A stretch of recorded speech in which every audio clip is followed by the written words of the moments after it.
About a year into Global Agenda, we had run a long alpha, but had launched officially around February 1st, 2010. We did a lot of different game types. We tried to pack a lot into Global Agenda, which was good for it and bad for it. We had been building game modes and experimenting with different things in Global Agenda for years. So like even once a month, we were building like basically a new game. By the end of 2010, we're trying to figure out, was there some magic thing we could discover by just experimenting inside of Global Agenda that could become the next big game. So we were always into trying new game modes. We were also, in our free time, spending a lot of time playing MOBAs. The MOBA was transitioning into a genre. And then we just decided, hey, let's take what we know in our game modes and try a test map for a 3-lane MOBA. I think Chuck started building a map that was 3 lanes, had 2 bases. In Global Agenda, every character had a jetpack, so that was still inside of the game, where the jungles would be. We actually had these kind of big cliffs. There was definitely a crux point where we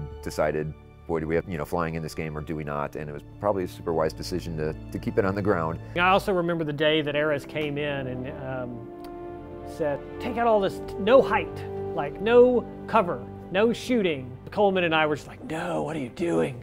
Like, this is the revolution. Before you knew it, we had 3 lanes. A bunch of the NPCs that had been used inside of Global Agenda were starting to get used as what, now we would call lane minions. But once we played it, it was like, oh my gosh, okay, everyone all hands on deck, we're gonna explore what this thing could be, and we're gonna do it really quick. This third-person perspective, like you have you're more intimate with your character. Like, could we do this as a separate game? Literally within a couple of weeks of that, Hi-Rez walks in and says, we're making a new game. We're doing mythology, gods fighting, and it's called SMITE.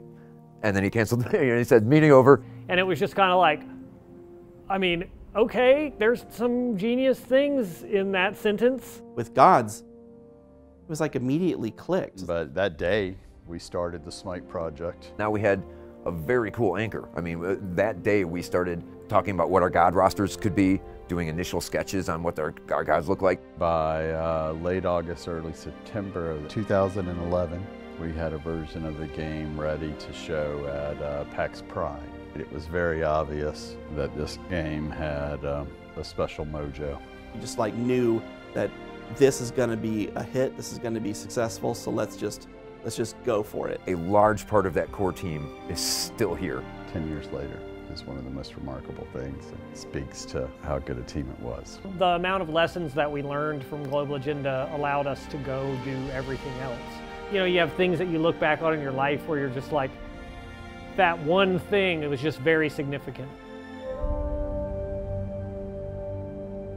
And the expansion pack that no one played was really cool, by the way.